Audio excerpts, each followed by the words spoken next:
రాష్ట్రానికి లేదా ప్రాంతానికి పెట్టుబడులు రావడం అంటే కంపెనీలు ఆవనికే ఉపాధి ఉద్యోగావకాశాలు దొరకడం కూడా. ఎంప్లాయ్మెంట్ ఉందంటే అభివృద్ధి ఆటోమేటిక్ గా జరిగిపోతుంటుంది. రెసిడెన్షియల్, కమర్షియల్ అంటూ డెవలప్మెంట్ లో పార్ట్ అవుతోంది రియల్ ఎస్టేట్ సెక్టార్. అందుకే తెలంగాణ సీఎం ఇన్వెస్ట్మెంట్స్ కోసం చేస్తున్న విదేశీ టూర్స్ ని అందరూ ఆసక్తిగా గమనిస్తున్నారు. సింగపూర్ ట్రిప్ కంప్లీట్ అయి దావోస్ లో ల్యాండ్ అయ్యారు రేవంత్. మరి సింగపూర్ టూర్ లో జరిగిన ఒప్పందాలేంటి? ఏ ప్రాంతంలో ఏ కంపెనీలు వచ్చే అవకాశం ఉంది? వాటితో రియాలిటీ సెక్టర్ కు కలిగే ప్రయోజనాలేంటి?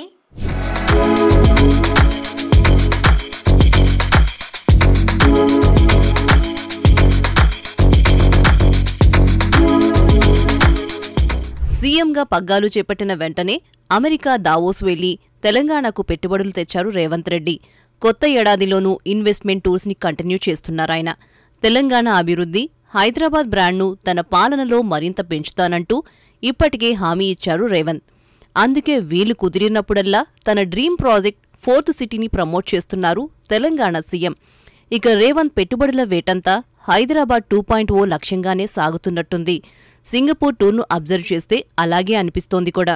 ముందుగా చెప్పుకోవాల్సింది సింగపూర్ ఇన్స్టిట్యూట్ ఆఫ్ టెక్నికల్ ఎడ్యుకేషన్తో చేసుకున్న కీలక ఒప్పందం గురించి. ఇందులో భాగంగా తెలంగాణ స్కిల్ యూనివర్సిటీలో స్కిల్ డెవలప్మెంట్కు సంబంధించి Singapore ITE, young India skill university పరస్పర సహకారం అందించుకుంటాయి. అలాగే తెలంగాణలో 3,500 కోట్ల రూపాయల పెట్టుబడి పెట్టడానికి ముందుకొచ్చింది ST telemedia global data centre. Mucherla సమీపంలోని మీర్ఖాన్పేటలో అత్యాధునిక ఏఐ డేటా సెంటర్ క్యాంపస్ను స్థాపించడానికి రాష్ట్ర ప్రభుత్వంతో ఎంఓయూ కుదుర్చుకుంది. 450 కోట్ల రూపాయలు ఇన్వెస్ట్ చేయడానికి సాయంది క్యాపిటల్ ల్యాండ్ కంపెనీ. సింగపూర్ కేంద్రంగా పనిచేసే క్యాపిటల్ ల్యాండ్ హైదరాబాద్లో 10 లక్షల చదరపు అడుగుల విస్తీర్ణంలో భారీ ఐటీ పార్క్ను డెవలప్ చేయనుంది. ప్రీమియం ఫెసిలిటీస్ను కోరుకునే బ్లూ చిప్ కంపెనీలు, గ్లోబల్ క్యాపబిలిటీ సెంటర్ల నుండి పెరుగుతున్న డిమాండ్ను కొత్త ప్రాజెక్ట్ తీరుస్తుందనే నమ్మకంతో ఉన్నారు రేవంత్. ప్రపంచంలోని ఫేమస్ రియల్ ఎస్టేట్ కంపెనీల్లో ఒకటిగా గుర్తింపు పొందిన క్యాపిటల్ ల్యాండ్ హైదరాబాద్లో ఇప్పటికే international tech park Hyderabad, Avance Hyderabad, cyber pearl పార్కులను చేపట్టింది. రాష్ట్రంలో సెమీకండక్టర్ల తయారీ పరిశ్రమలు, పెట్టుబడుల అవకాశాలపై సింగపూర్ సెమీకండక్టర్ ఇండస్ట్రీ అసోసియేషన్తోనూ చర్చలు జరిపారు.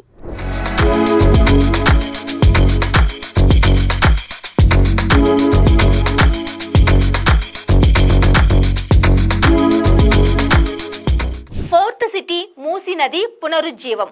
రేవంత్ పాలనలో ఈ రెండింటి చుట్టే ఎక్కువ డిస్కషన్ జరుగుతోంది. వీటిని ఎలాగైనా సాధించి తీరుతా అంటున్నారు సీఎం. ఇక సింగపూర్ టూర్లోనూ ఫ్యూచర్ సిటీ కేంద్రంగానే చర్చలు జరిగాయనే వార్తలొచ్చాయి. పైగా చేసుకున్న ఒప్పందాల్లోనూ ముచ్చర్ల, మీర్ఖాన్పేట్ కేర్ ఆఫ్ గా కంపెనీలు వస్తాయనే క్లారిటీ వచ్చింది. 4th సిటీ ప్రకటనతో చుట్టూ ఉన్న భూములకు విపరీతమైన డిమాండ్ ఏర్పడింది. పెట్టుబడుల వరద కూడా పారితే ఈ ప్రాంతంలో ధరలు ఎలా ఉండనున్నాయి? రియల్టర్లు అత్యాశకు పోతారా లేక కొంతకాలం ఆగుతారా? Skill university, Musi river project, IT park డెవలప్మెంటే ఒప్పందాల్లో కీ రోల్ ప్లే చేశాయి. అంటే ఆయా ప్రాంతాల్లో రియల్ ఎస్టేట్ యాక్టివిటీ మీద ప్రభావం చూపించడం ఖాయం. ఇప్పటికే గ్లోబల్ క్యాపబిలిటీ సెంటర్లకు వేదికగా మారింది Hyderabad. IT, AI, pharma, manufacturing రంగాలకు ప్రోత్సాహకాలు అందిస్తుంది రాష్ట్ర ప్రభుత్వం. క్లీన్ అండ్ గ్రీన్ ఎనర్జీ పాలసీపై కంపెనీలు ఆసక్తిగా ఉన్నాయి. హైదరాబాద్లో future city development, world class సిటీగా గ్రేటర్లో ఎలివేటెడ్ కారిడార్లు, రేడియల్ రోడ్లు, మెట్రో విస్తరణ, మూసీ పునరుజ్జీవ ప్రాజెక్టులు ఆకర్షిస్తున్నాయి. సింగపూర్లో జరిగిన ఒప్పందాల ప్రకారం ముచ్చర్ల సమీపంలోని మీర్ఖాన్పేటలో అత్యాధునిక ఏఐ బేస్డ్ డేటా సెంటర్ క్యాంపస్ను స్థాపించనున్నారు. స్కిల్ యూనివర్సిటీ కూడా ఇక్కడే ఉంది. ముచ్చర్లలో ఫ్యూచర్ సిటీని అభివృద్ధి చేస్తామని ప్రకటించిన వెంటనే ఆ చుట్టుపక్కల ప్రాంతాల్లోని భూముల ధరలకు రెక్కలొచ్చాయి. మహేశ్వరం, ఇబ్రహీంపట్నం, కల్వకుర్తి, దాసర్లపల్లి, కట్తాల్, నేదనూర్, కందుకూర్, మీర్ఖాన్పేట ప్రాంతాల్లో ఇప్పటికే 20 నుంచి 30% పైగా భూముల ధరలు పెరిగాయంటున్నారు రియల్ ఎస్టేట్ రంగ నిపుణులు. ఇప్పుడు పెట్టుబడులు కూడా ఇటువైపు వచ్చే అవకాశం ఉండడంతో రేట్లు మరింత పెంచేయడం ఖాయమంటున్నారు. అదే జరిగితే అసలుకే ఎసరుపడే ప్రమాదముంది. ప్రస్తుతానికి జరిగింది ఎంఓయూలే. అవి కార్యరూపం దాల్చడానికి సమయం పట్టడం గ్యారంటీ. ఈలోగా ప్రభుత్వం గ్రీన్ఫీల్డ్ రహదారులంటోంది. భూసేకరణ పూర్తయి ఇది కూడా ఓ కొలిక్కి వస్తే 4th సిటీకి తుది రూపం వస్తుంది.